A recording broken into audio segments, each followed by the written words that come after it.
Welcome back to the channel. I am Saldablerd. In today's video is going to be the religious spirit with no love. But before you get into this video, if you have not seen Connecting with God 101, I suggest you watch it. It'll make it easier to comprehend the things I talk about in this video. But the religious spirit with no love. You see, I grew up in a family that has close ties to the church. And based on what I've been going through personally and just the interactions that I see with these church people, sometimes you can have people that know the knowledge but don't have the wisdom. You see, they know of God but they have no connection. We live in a day where you can go to school to get your rights or certificates to be a preacher. You see, that is man anointing man, not God anointing man. And then when the truly chosen ones come around, these same people that were anointed by man that don't carry that love within their heart because they don't truly have that connection with God, they will condemn these people. And you have a lot of people that have no connection with God and that are looking for God. That's why they go to church. And these people are easily swayed because they know not the truth. And even within my family, I have a lot of people that are alcoholics, that do drugs, that do all of these things, but say that they're people of God. And this isn't even only about me. I don't watch my family do this to my nieces, my nephews, where they'll leave you out to die. And unless you conform to what they want, they'll just leave you there. I watched my nephew get put out at a very young age, live on the streets, and no one showed him any compassion. And unless he was willing to suck up and obey them. And even within my life, how the things I'm going through now. But God is the frequency of love. And if you're not able to embody that love in your heart, you're not able to connect with God, because God is not hate, God is not envy, God is not jealousy. And when you have all of these emotions, you leave room for the devil. And so many people think because they go to church that they know God. They sin throughout the week and then they go praise God on Sunday. Hallelujah. You see, I've been homeless for a little over a year now. I mean, I've been places. I was just in a group home. Today is my first day out. I just got kicked out of the group home. And this is another place where they preach the word of God, but yet they don't have any love in their heart. When I originally got into this group home, the group home person did not even want me to come because I was not an addict. He's a recovering addict. He's an addict. I was not a drunk. But he said he'd give me a chance. He knew that I had nothing. I mean nothing. All I had was the clothes on my back and my phone. And I was wearing flip-flops, Crocs. The same Crocs I have on now. And when I got there, he told me he'd give me a chance to give me a month to see if I can get on my feet or whatever and help me out. But I noticed the envy early on, even with him. And he is in such a better position to me. He preaches the word God. He talk about God so much. But when I originally got there, in the house, I noticed that I wasn't able to resonate with anyone. It was a couple of good people, but they weren't on the same floor as me. On the floor that I was on, there was two men. They were questioning me when I first got there, asking me about my religion and faith and things like that. And they weren't happy with the things I said because I'm not a churchgoer. I have my own relationship with God. You see, let's talk about this. When I was growing up, I had an imaginary friend named Michael. It took me until my adulthood to realize that Archangel Michael is not imaginary. He's truly the only friend I ever had in my life. Throughout all the trials and tribulations that I went through, I've seen all of my real friends disappear, and I still see Michael with me. I still feel Michael's presence every day, no matter what I go through. That's why I'm able to be in these situations where I truly have nowhere to go. It's still technically winter, and I'm planning to sleep outside tonight. But I already seen what was promised to me. And you see, when you're anointed, when you're the chosen one, when you're a starseed, when you have this big purpose on your life, people will do anything to destroy that light in you. Because if they can destroy that light in you, they're putting out that vision. You have the vision. And if you let them blind you from it, you won't achieve it. Seeing is believing. That's what they say. I don't believe the things I say because I know by faith and not by sight. So I have the faith to know that no matter what I'm going through, the devil will attack me because I am not the devil. I am not of him. He wants to destroy my light. When you're favored by God, you will also be favored by the devil. And that's why I keep my faith and I don't worry about the things that I'm going through because I know that all shall pass. And So these people are questioning me about my religion and things like that. And they get upset with the things I say and they start trying to preach to me. And I let them know that, I mean, I respect all religions. I don't care if you're Christian, I don't care if you're Muslim, I don't care if you're Jewish. Your beliefs are your beliefs. You don't have to try to belittle me for my knowing just because of your belief. And they talking about the Bible, and even the way they talk about the Bible is such a surface level. If you are a true Bible dweller, you know that it's written in hyperboles, metaphors. And if you are reading it at face value, you'll be lost in the sauce because it's deeper than that. And they didn't comprehend that. And I'm not even considering myself a Christian, and I comprehend that. I don't condemn the Bible. I look at the Bible. I talk about the Bible sometimes, but I would not classify myself as a Christian.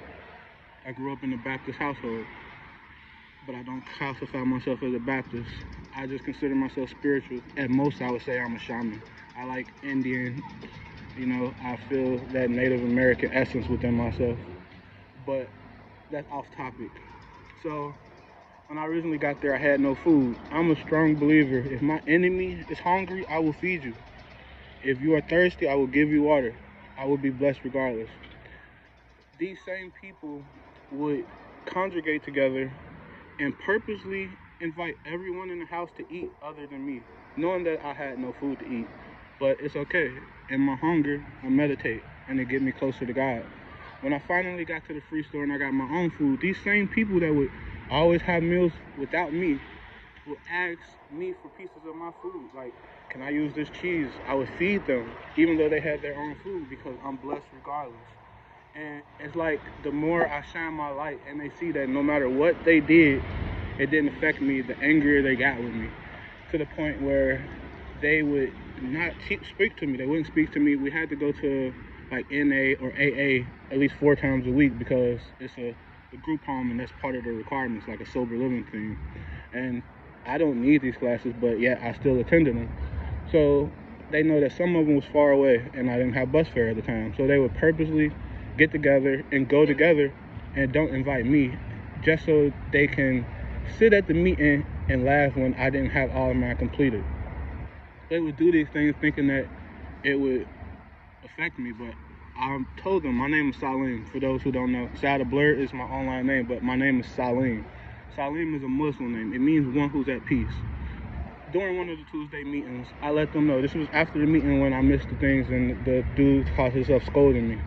I let them be known that my name is Salim, and no matter what, I'm at peace. I don't care about all the projection that these people are throwing me. I don't care about the hatred that you show towards me. At the end of the day, I'm going to always be at peace because peace is within me. And the hatred that you show just stems from the hatred within you. And I'm not a hateful individual, and I will not fall victim to that energy. So today, I was kicked out of the house because yesterday, I was singing. I was eating breakfast, singing some gospel, I guess. Not really gospel, but, you know, some high vibrational music. And one of the guys that, whenever I'm in the kitchen, because it's a communal space, he always comes out and he, you know, when someone got an attitude, just bump stuff and just talk under their breath and just shows their anger. But whenever I'm in the kitchen, he do these things. And he heard me singing. He said, "You need to shut up. You sound like a dog." And I let the person be known. And long story short, when I got there, I was looking for a job. I actually had 2 interviews this week, and I had like another phone interview at another place, and I probably will have a job next week, but now I'm homeless, so that messed up everything because I don't have the stability to get dressed and go to this place and, you know, clean myself at the moment. But I went to the interview, and it all started last week. The owner of the house never speaks to me. He talked to me one time, and that's when I showed him my music and what I do online. And that moment, I felt the envy. He never talked to me again. He would always side at me, look at me like he just was upset. So he told the house owner told the manager that you need to do 4 applications a day because you're not doing that. I proved to him that I did more than 4 applications. I do plenty more applications every day. So he had nothing to say. Then he say, "Well, you're behind on rent." And I tell him, I didn't tell him that nothing because this happened today when they told me about this. So long story short, when we going back and forth, I go tell the house manager, and he come back to me and let it be known that it's okay. Like, I understand where you're coming from. And the house manager also know what I do online. He also knows the stuff I do. And he is one that watch, but he don't like to show me any true admiration. Like, he'll do things like, yeah, like, he'll talk like he me to the people in the house, and then be like, ain't that right, Sal? Don't you understand? And, like, he try to use my stuff and get validation off the things I do, but take credit for it. But yet not giving me credit for it. And I felt that was so weird. But he tell me that he gonna talk to him, and he go talk to him, go talk to him. Eventually he talked to the house owner, and the house owner tell me, well, you're not caught up on your rent, so you need to just basically tone down. I can't defend myself, basically, that I should just let them walk over me. So again, today, I go in the kitchen, I'm in the refrigerator, and the guy walks in between the door as I'm closing it, and it bumping, and he get mad and start going off on me. And I let him be known, like, I was here first, I'm just closing the door. You walked into the position where you got hit. I didn't move the refrigerator to hit you or anything. And he started telling me how I don't know God because he feels the presence of God within me. I never told him anything, but the fact that he already feel a way about me, he let it be known that I don't know God, that I'm going to hell, that I'm not nothing, I ain't shit. And all I told him was that you're miserable, and he said you're never gonna go nowhere. I've been here in this house longer than you. You need to show respect. And I let it be known that I'm not proud of being here. This is the last place I want to be. I'm not trying to compete with you in length of being in this house. And it just showed his true colors of everything that he was holding in. I let it be known, like, I can feel your energy. Every time you come in here, you look for a reason to say something to me. You looking for a reason to lash out at me. And so I go tell the house manager. House manager come back, tell me that we're gonna talk. Then after he talked to him, he talked to me, he talked to the house owner. He come in and tell me that if something happened again, that one of us gotta leave. And I just let it be known that, well, I hope that if somebody gotta leave, you actually get rid of the problem. And then he come back 10 minutes later and say that Brian said you gotta leave because you're becoming a problem and you haven't paid up your rent. And earlier that day, we also talked about rent. I told him that I went to St. Vincent de Paul and I showed him the slip. St. Vincent de Paul was actually going to pay my rent. But at the same time, I let it be known that ever since I've been here, no one speaks to me. Everyone purposely ostracizes me, and no one asks me anything. Like when you say I didn't do any interviews, I showed you proof that I'm doing interviews and I have all these applications done. You told me that the rent not paid and all this stuff. Everybody else, y'all talk to them about rent. I didn't even know what day rent was due. No one, when he let me in this house, he didn't tell me no rules, no regulations. He didn't tell me nothing. He set me up to fail. He never even told me when the rent was due. But at the same time, I'm still working on the rent. I'm still working on all of these things. But if you're not being transparent with me about what you need when you need it, how am I gonna deliver the things you want? It's like you're purposely looking for a reason to be able to put your foot down on me. Ever since I've been there, there's been times where I would go sit on the porch and someone would come out and leave the door open, and the house owner would come out, oh, you paying the rent today? This month. You must be paying the electricity bill because you got the door open. I'm like, I don't have the door open. And at the same time, you don't have to talk to me like that. He would also get upset because I wouldn't let him speak down on me. Just because you're the house owner, yes, you're the house owner. I don't care. I'm a man, you're a man. I treat everybody with respect. It's like, when you're truly walking with God and you're around jealous and envious people, they want to do anything to feel better than you. They want to do anything to put themselves above you, even when in life you're doing better than me currently. But only thing it is you see my potential, you see who I truly am, and that makes you feel like shit because you're doing all of this and still feel like nothing. And that really messes them up. So be careful of the religious spirit with no love. And these same people would want me to pray with them every Tuesday when we had them house meetings. And they wonder why I feel this type of way. I can't pray with the devil. I can't pray with demons. You're showing me who you are every day, but yet you want to use God's name in vain like you're this holy, sanctified person. I'm not even a very preachy person in that house because I don't talk to anyone. I don't associate with anyone. I stay to myself. When I was there, I was either in my room or outside or walking outside somewhere. I'm my own little person, staying away from everything, but it still irritates them. Even with my parents, my mom. Before this situation, my mom called the cops on me, got me locked into a psychiatric hospital, all because I made a video called the Covenant of Three Witches. In the Covenant of Three Witches, I talked about how when I was younger, I was raped. I was abused, and all the other things that happened to me. How my sister used my name to name her son. How I was put into all of these situations with my sisters. I'm gonna just make that video again because I deleted it at this point. But long story short, they was upset with me speaking my truth online. And so ever since then, for the past 2-3 years, they've been trying to label me as schizophrenic. They've been trying to label me as crazy. I was sleeping under a bridge before November. And I was like downtown, sleeping outside. I made a couple videos when I was down there that I deleted at this point in time. But she actually called me and told me how she'd been looking for me. No, my sister actually called me and told her how she'd been looking for me. Let it be known, I've been homeless for a long time. These same people I reached out to for food while I was homeless, I reached out to for shelter. They would tell me that they had to get gas or they had to pay a bill. They would just make up excuses. Like, you know, when you ask somebody for something, they be like, oh, I just had to go buy a bag of chips. Like, basically letting it be known, like, I don't give a fuck what you're going through. And they would constantly reassure that they didn't care what I was going through. And it would make them feel good because when the devil see you going through something, it gives them validation that God don't love you. And that's what I get from that, because they will also use that. Ain't you the chosen one? Ain't you anointed? It shows that the devil is working so strong in your life that you're willing to do anything to prove your point that God is not within me. The same thing that happened to me in this house. You see, I never told this guy that I was a God or anything. I never told this guy that God favored me over him. But the fact that he see God working in my life, he wanted to let it be known that I'm going to hell and God don't love me, and that I don't know God. And that's what a true demon or devil will do, to try to block your light. And that's why you walk by faith and not by sight. But my mom lured me back to her house, acting like she cared about me and all this stuff. Then as soon as I got there, I got a job. Just how, like, when I was just in this situation, I would have a job next week.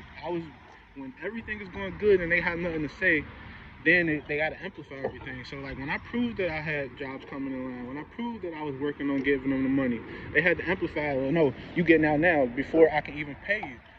I could have paid you the money and then you wouldn't have nothing to say, but you would rather cut the ties while you feel above me. So when I moved in with my mom, I instantly got a job. She loaned me $20. I gave it back to her.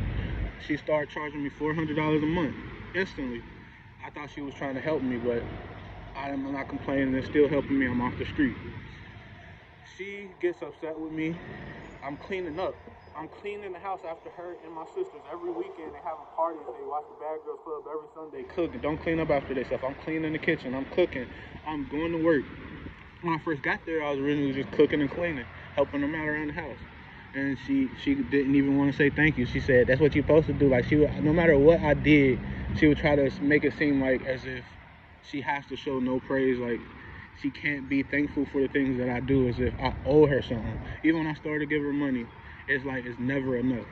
And it's like, at this point, I don't even have a TV. I don't use nothing of hers. I don't use her TV. Only thing I use is my phone.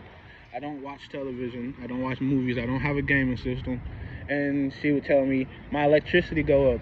I got a nephew that's about 14 years old. He haven't been to school in over a year.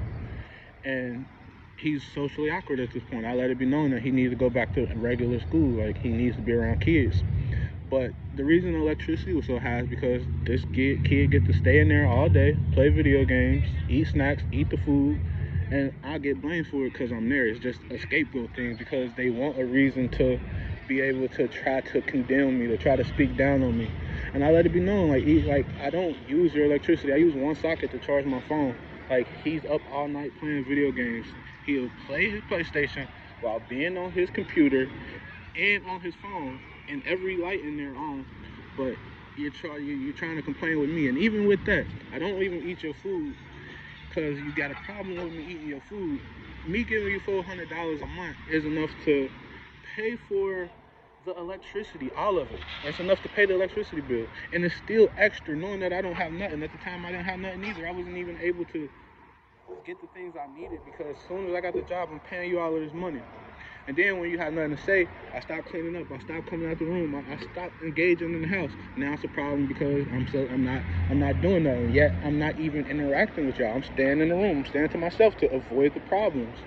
And it gets to the point where They called the cops on me. I don't know what my mom said to this day, but the cop came and got me. I went to a psychiatric hospital. I was there for a week. They let me out. I go back to my mom's house, and then this is when I finally get a caseworker, case manager, a social worker, whatever you want to call it. I started going down to the place. My mom went with me. She let it be known that I stayed there. And the lady said, okay, but she told me to put that I'm homeless. So I'm homeless, but that's my resident until I get my house, because they're supposed to be helping me get an apartment. It would go from one day my mom is cool, like, you my son, I never put you out, to the next day, I don't know why you here, you expect me to take care of you, and you using the old lady and you just think I'm supposed to take care of you and just cussing me out, and then the next day, you my son, I never put you out. So it's like, if I'm your son, you never put me out, why every day you come in here picking the fight with me? Like, I'm going to work, I'm giving you money, and after I lost my job being in a psychiatric hospital, and that was the joy of her life, because now she could tell my social worker that I'm lazy. She claimed that she take care of me now. Like, you don't got a job, I take care of you, and all this stuff. Like, you don't take care of me. All you do is try to belittle me, try to destroy me, because you scared of me speaking my truth. Because me speaking my truth is gonna destroy her, because she done a lot of dark stuff. My mom sold my identity when I was a child.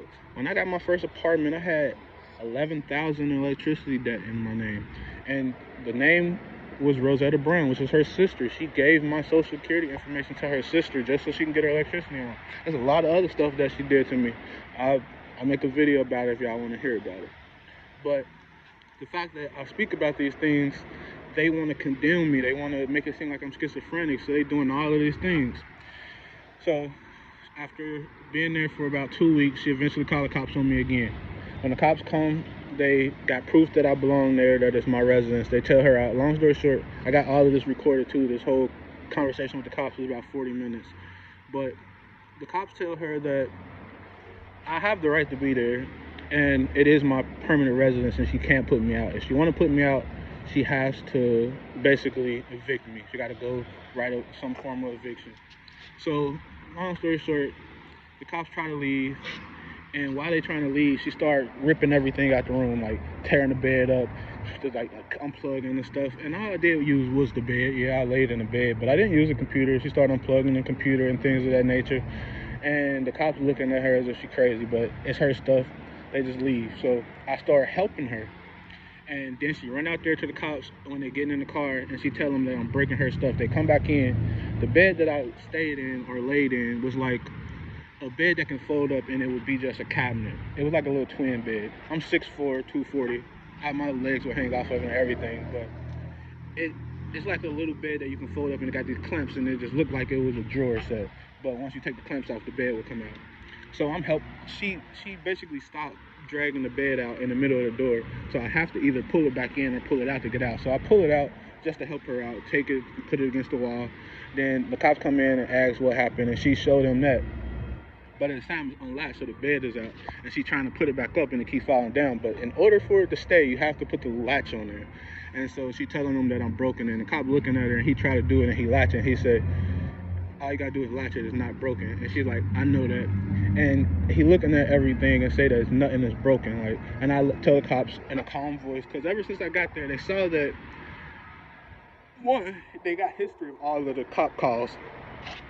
They know about me being in a psychiatric hospital, and when I was there, they actually told me that nothing was wrong with me, and so that doesn't work in her favor. And they don't see any of the claims that she made, whatever claims she made. Again, I don't know, they never told me, but I got out with no pills, no nothing, no diagnostics, because there's nothing wrong with me. And that just shined a light on them trying to condemn me and attack me. So the cops automatically was on my side. One of the cops followed me on social media. The other cop was talking to me like we just talking while my mom and my sister's going crazy. Me and the cops just talking and chilling. But they come back in and they just ask me like, it's her stuff, just leave it alone. I say, all right, I won't help her. I'll just stay out of it. So I go back in the room. I'm laying on the floor.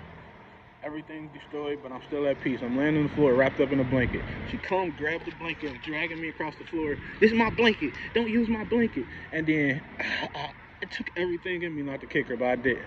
And my sister was like, she said she about to call somebody, and I don't take threats well, so I did kind of get active for a second. I let it be known that you know my body, like you know what I do. Like I'm not saying this in a way as if I went out and attacked this person, but my sister was in an abusive relationship with a man for years, and she still deal with him. This man done broke her ribs. She got permanent scars on her face, and she still deal with him. She loves him more than anyone else in this world. But my mom always told me to stay out of it, so I never really got involved in it. But he tried to put his hands on her one time in front of me. I ended up breaking that man's leg, and she done seen me scared. Like, she done had me in situations where there was people with guns pointed to my face, and me with my bare hands had these people run away. And so she know how I can really get. But she went outside and ran. Oh, he threatening me, and the cops just pulled off on her face at this point in time. So they come back in the house and they bothering me and bothering them. But again, these are two people that talk about how I'm not chosen and you da. And they do all of this. They like to see me go through things because it makes them feel good, because they, in their mind, if God is truly in your life, why are you without? Why do you have to go through these things? But it's called building a testimony. It's called having faith, because God told me to have faith. That means that all of the stuff that's happening to me, before I started my journey, God told me I was going to lose everything.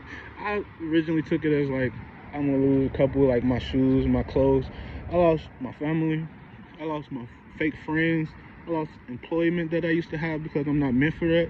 I'm a rapper. I'm a content creator. I have so much light to shine within this world that I'm not meant to work a regular job. Since these past 3 years, every regular job I had, I've been through horrible situations, or just I got blackballed and had to leave. Like my last job, when I was working with my mom, while I was working there, I drove forklift. Nobody there liked me. I was in HR literally the first week, just because of people trying to get under my skin or attack me. And me being me, I'm not going back and forth with nobody. This ain't the streets. I'm gonna snitch on you. It's at work, bro. Like, this ain't no street codes at work. You bothering me. We're not gang members together. This is not no gang activity. Yes, I'm gonna go snitch on you. We're at work. So they got mad. I eventually was put on this truck because I load and unload trucks, stock stuff. I eventually get put on this truck. We got over 100 doors at that facility, and it was only one of them broke. And it's like what you can call a lead. He's friends with a lot of the people on the shift, and he assigned me this door.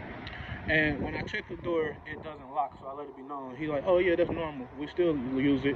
And so I go outside, I put the load locks on the truck, I put a jack on the truck so that any truck drivers know not to come into it. That's what you got to do when you load in the truck that don't lock in from the inside. Because once it lock in from the inside, no matter if a trailer, somebody try to pull off with a trailer, they can't because it's locked on the inside. So halfway through the truck, I go into the truck, and the truck starts to move. I look back, and I see the actual facility getting further away. So I had to hurry up, put my emergency brake on, and then they eventually stopped because they got to come and they got to close the doors after they pull out away from the dock. And this place is at DHL. And so once he stopped, I ran out and I jumped out and I went in there and I found the supervisor, not the lead that assigned me the truck. And I found the supervisor and I explained to him everything that happened. And so I got into it with the supervisor a couple of days later because they talk about how it's a place where we always help each other. And I was working at a place where they basically shipped out Trulies, all the canned beverages that be in gas stations, but we do it by the skid, and we also have kegs. One day, a keg truck came in, a whole trailer full of kegs, and they was knocked over, so we had to restack them. I was stacking it all by myself for 4 hours, and so a week later, it was another truck like that, and the lead and the supervisor was stacking it. Everybody got work to do. They happened to see me, and he asked, do you want to help? I say no, because when I had to do it, I did it by myself. Everyone walked past me. You walked past me. You walked past me multiple times, and you speak about how all of this pride at this workplace, how we will help each other. Nobody helped me. I'm like, you see me big and strong, you say I'm capable. But when I didn't want to help him, he got mad. And so I let it be known, like, I'm about to go home because we had this thing called a bucket. The bucket means that as long as you got hours in your bucket and it covers the work left, you can leave. They can't ask any questions. You can't be disciplined for it or anything. It's a no. It's just I get to leave. So I let it be known, and the next day I talked to the manager, and I told the manager everything about everything that happened since I've been there. And he was not aware of the things that happened. And so he told me that he gonna try to handle it. He said just stay home for the weekend, come back on Monday. I even told him about the truck situation. But the thing is, that weekend is the same weekend that my mom called the cops on me and I got locked into a psychiatric hospital. So I never was able to go back on Monday. And when I finally got out of the psychiatric hospital, I tried to call him. I gave my case manager the number. She tried to call him. Nobody was ever able to reach him again. And I also seen online that the place got closed down. I'm not sure if that's true or not, but I did see that. When I tried to Google it, I tried to contact them. I have not been able to get contact with them because that is one of the things I needed to try to get me food stamps, which I got denied for once I got my case manager because they needed proof that I no longer work there. But it's like I can't get proof. I barely have a stable phone. I barely have stability, and I'm not able to contact them. Even my case manager not even able to contact them. But that's besides the point.